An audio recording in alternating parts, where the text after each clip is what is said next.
Hello again, everybody, and Ben, thank you very much for having me back on the show.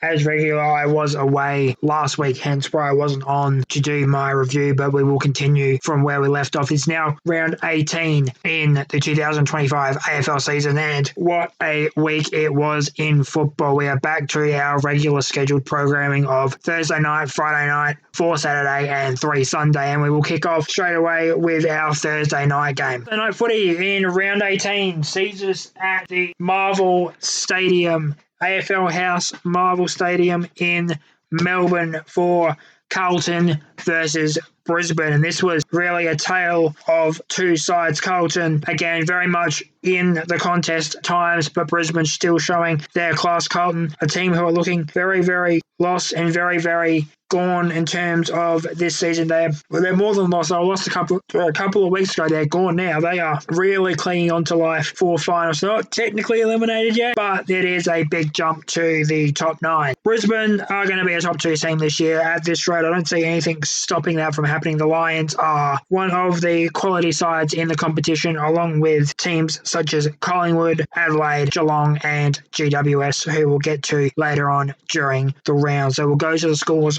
for this one. Carlton 9-12-66, Brisbane 15-13-103. Brisbane, your winners here by 37 points over a very, very determined Carlton side who, for much of the first half, were very much in the contest. Every time Brisbane kicked a couple, Blues would get it back and keep it at around 20 points or so, maybe even closer at times. But then late in the third quarter, Brisbane put their foot on the gas and took over the game for good. Blues, a little bit of a comeback in the last quarter with a 3-goal-to-none quarter in that final term, but just still not enough to catch the Lions, who were miles ahead of them at the end of the day. So we go to my player of the game for this one, and it's going to be Darcy Wilmot from Brisbane. 31 touches, 23 kicks, 8 handballs, 14 marks, 4 tackles on 144 AFL fantasy points. So well done to Darcy Wilmot on that performance. Well done to Brisbane on getting the win. Now move up to the Gold Coast at People's First Stadium for the game between the Suns and the Collingwood Magpies on Friday night footy for round 18. And this was a real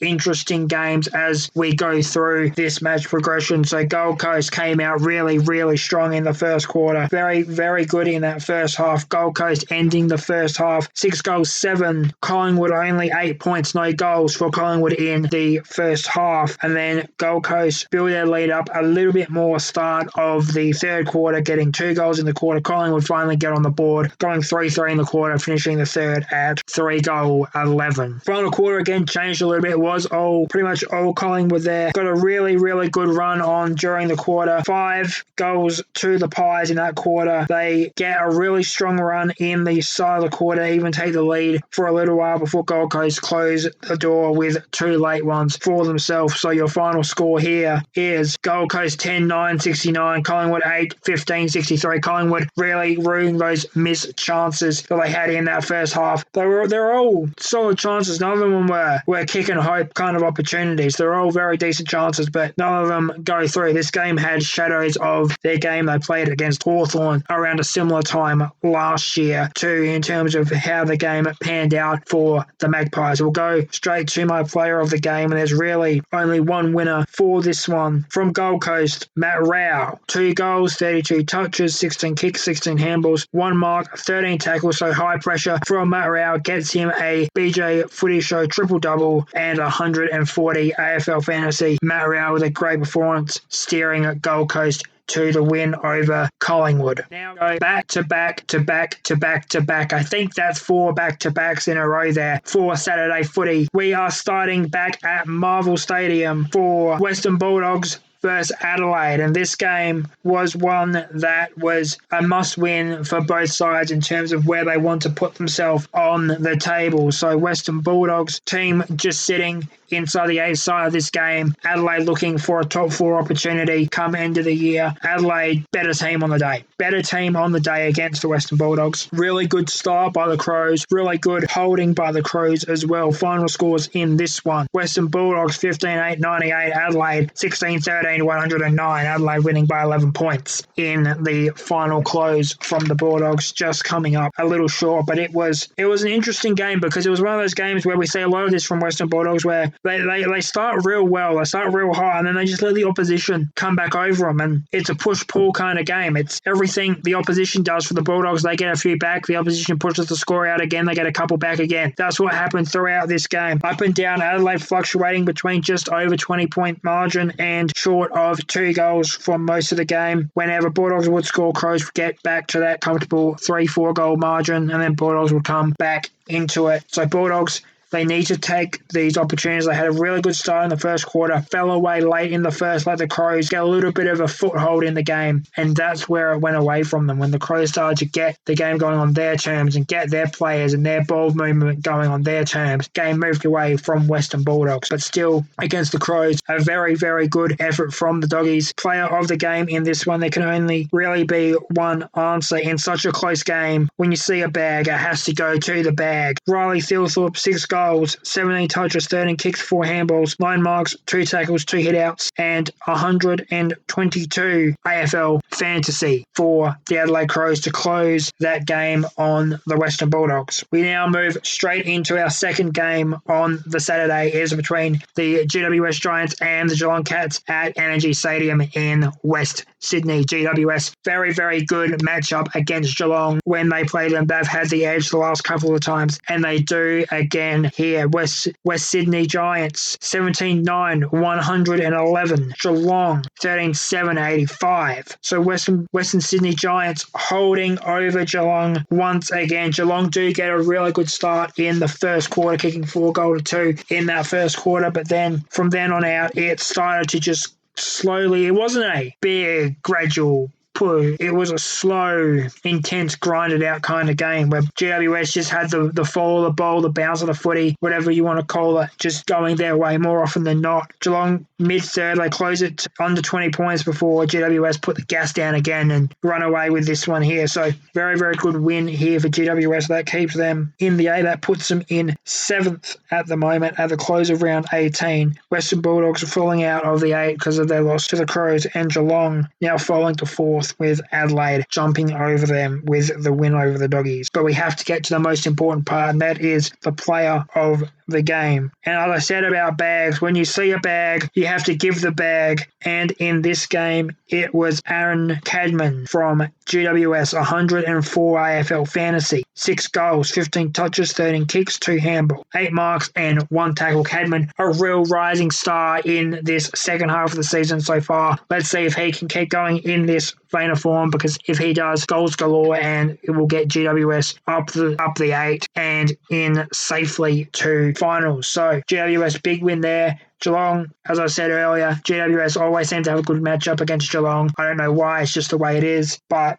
it is a win for GWS in this one. We move on to the first of our Saturday night games, and I am going to start with Fremantle vs Hawthorn. Fremantle vs Hawthorn was a game played at the Optus Stadium in West Australia. Fremantle winning this game 12-5, 77. Hawthorn 9-10, 64, and Fremantle, again, now they're playing with their back against the wall for that last spot, because it is realistically a top 9 at this point of the season. So there is realistically 4 teams for 3 spots. So Gold Coast, GWS, Fremantle, Doggies, battling for 3 spots. One of them will be first out. Hawthorn, I think, even with the loss, are safe. I think, again, if this game was played in Melbourne, they would have the advantage. So if we see this rematch in finals in Melbourne, I would take Hawthorn. But we cannot dwell on that for now. We have to discuss this game as it stood on its merits, and it was a very back-and-forth game. Another real close, even contest. Lead changes galore across the game. Fremantle had the lead. Then Hawthorn come back. Then Fremantle come back, and Hawthorn come back, until Fremantle have a really, really good last quarter, holding the Hawks to 2 points. 4 goals for the Dockers is what seals the deal for them in this one. So Fremantle with the big win here. We go to our player of the game. Even though he came off injured at the end, it's going to be Andy Brayshaw. 138 AFL Fantasy, 29 touches, 16 kicks, 13 handball, 4 marks,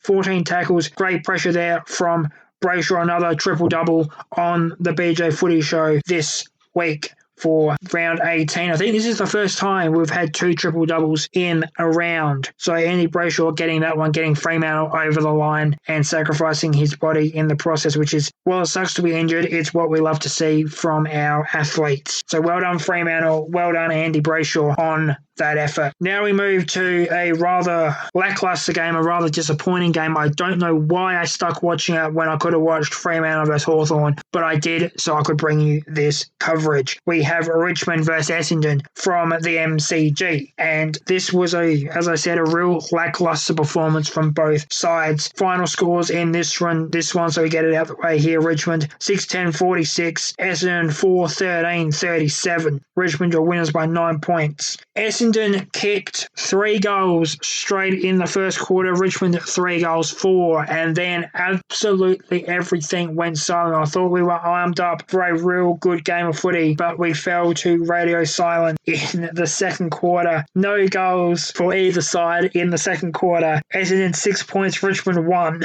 in the second quarter, unfortunately. In the third, Richmond again no goals, Essendon 1 goal, 4. So then they are now at 4-10. And in the final quarter, Richmond 3-1 to Essendon 3 points, as that is your scoreboard for this game. A real disappointing game, but for these teams, both of these teams' seasons are over. They're just trying to build some respect for themselves going into the end of the year and having something to look forward to for next year, but I don't think this is the way to do it. Even for Richmond as the winning side, I don't think there is any real winner here in this one, but I digress. Richmond are the winners on the scoreboard, which is, as I say, all that matters is you have more points than your opposition at the end of the game. This week, it's Richmond. We're going to go to my player of the game in this one, and we're going to go for Tim Taranto, who, when he needed to stand up in that final quarter, he did excellently. 132 AFL Fantasy, 1 goal, 34 touches, 15 kicks, 19 handballs, 7 marks and 5 tackles for the Tiger, who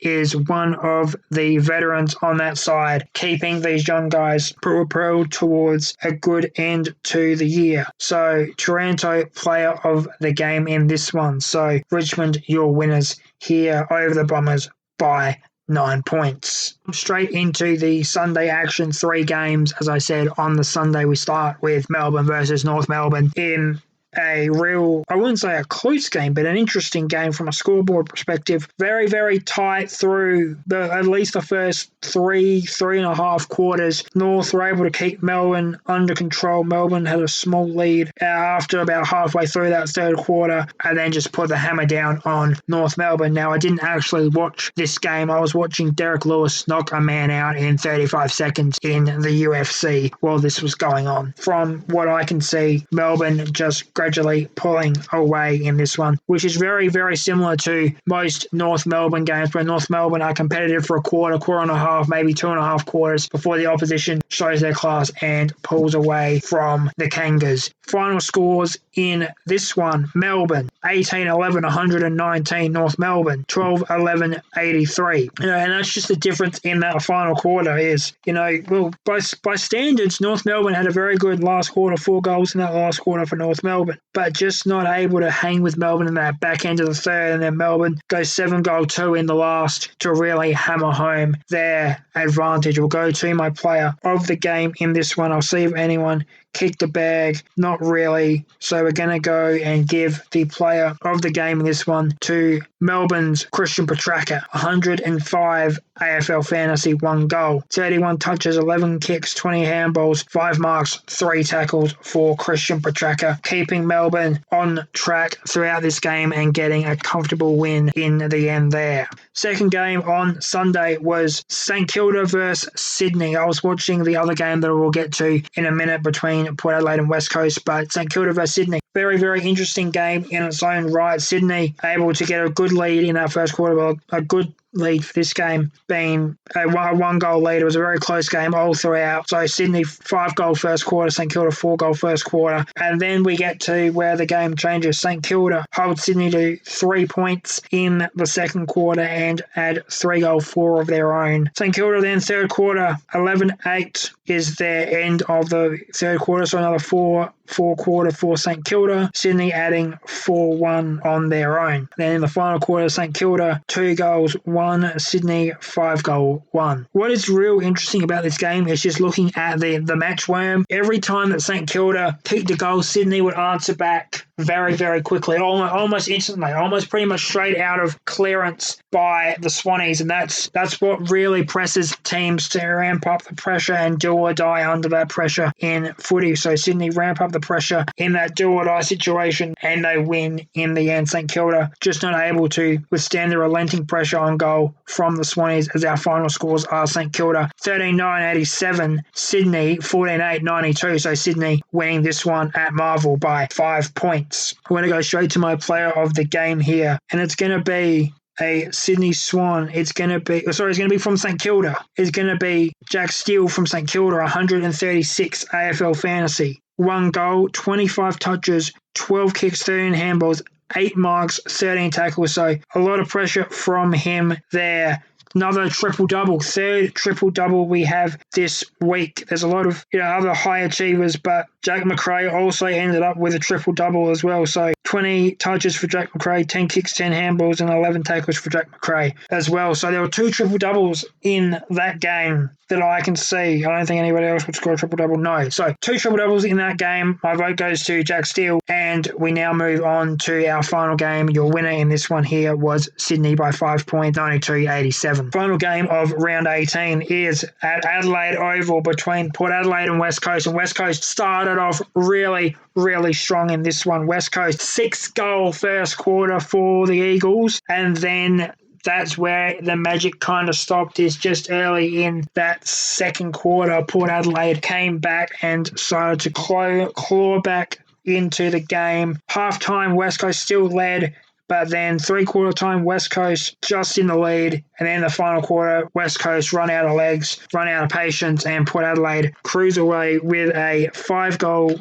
to 1 point final quarter in this one. So final score in this one, Port Adelaide 12-15-87, West Coast 9-7-61. West Coast just seemed to get in their own way a lot of the time, especially Harley Reid. I'm going to call him out on this. If Harley Reid was more interested in playing footy, position players, he might be something decent. He might be something half decent, actually. He might be a decent player. He might be even a good player. He was obsessed with going to Port Adelaide players and trying to get in their head. And I've said this early on in the year when he was doing it in the early rounds. The middle of the year, he was great when he was focused on his footy. He's gone back to doing this again this week. I don't know why. It doesn't help, especially when you play a team like Port Adelaide who live with that. That is how Port Adelaide love to play footy. They want to be in your face. They want to be pulling your jumper. They want to be getting argy-bargy. Did you not get to Port Adelaide by starting fights? Do you get to Port Adelaide